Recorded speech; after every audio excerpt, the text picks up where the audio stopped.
अब मैं यथापूर्व भगवत गीता का जो बता चुका हूँ, जिस दोहा का अर्थ और व्याख्या कर चुका हूँ कि धर्म क्षेत्रे कुरुक्षेत्रे संवेता विश्वा माम का पांचलब चेप किम कुरुता संज्ञा। इसका अगली दूसरा है दृष्टवा तु पांचवा नीकम व्यूढ़ दुर्योधना इतदा आचार्यम उपसंगम्य राजा वचनम अब्रवीत।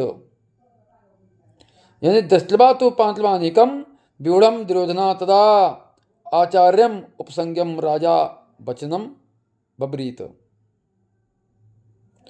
अर्थ ये हुआ, संजय बोले कि उस समय राजा दुर्योधन ने व्यूह रचना युक्त पांचवों की सेना को देखकर और द्रोणाचार्य के पास जाकर यह वचन कहा।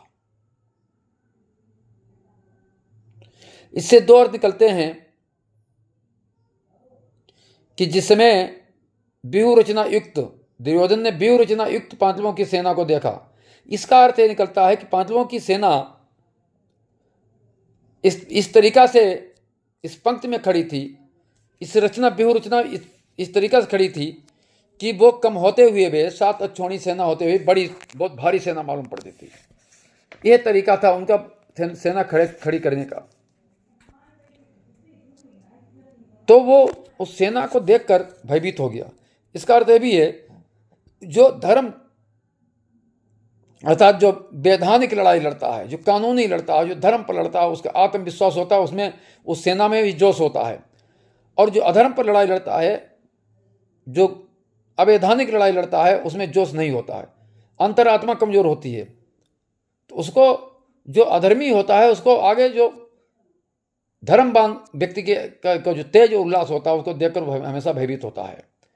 रावण की सेना में यही हुआ था। यहां पर दुर्योधन को राजा कहने का अभिप्राय है कि संजय ने कहा कि उस समय राजा दुर्योधन ने। इसका भाव यह है कि दुर्योधन बड़े वीर और राजनीतिज्ञ थे और आगे भविष्य में राजा होने वाले थे, इसलिए उन्होंने राजा कहा सम्मान की दृष्टि से। दूसरा, संत लोग हमेशा सम्मान करते ही हैं। तीसरी बात, धृतराष्ट्र के वो पुत्र थे, प्रिय पुत्र थे, इसलिए राजा धृतराष्ट्र उनसे खुश रहें।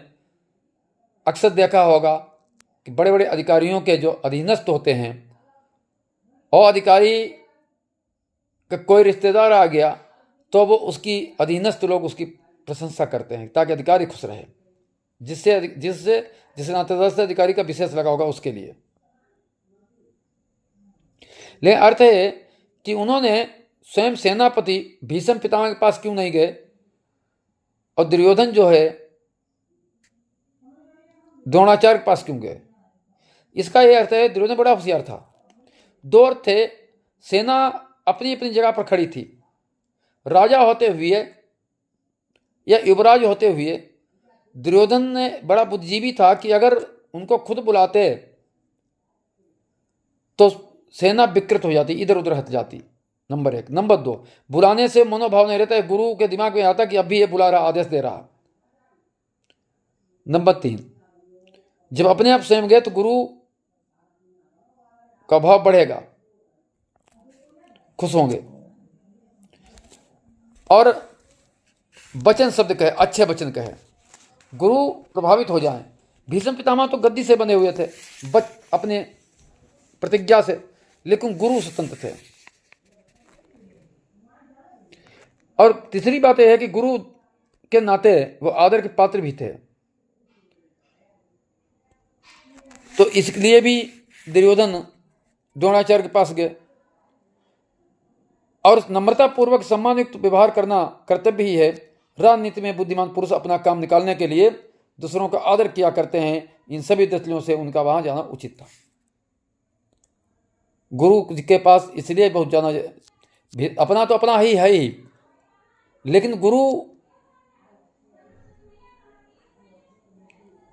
जो थे वो सबसे प्रिय उनका शिष्य था अर्जुन। तो सोचा ऐसा नहीं कि आखिर में गुरु अर्जुन की तरफ चले जाएं या मन से युद्ध ना करें। तो उनका सम्मान देने के लिए उन्होंने वचनम ब्रवीत, वचन युक्त वचन कहे, अच्छे भाषा में बोले, और खुद स्वयं चल कर गए। द्रोणाचार्य के पास जाकर दुर्योधन ने जो कुछ कहा मैं अगले पंक्ति में बताऊंगा। धन्यवाद।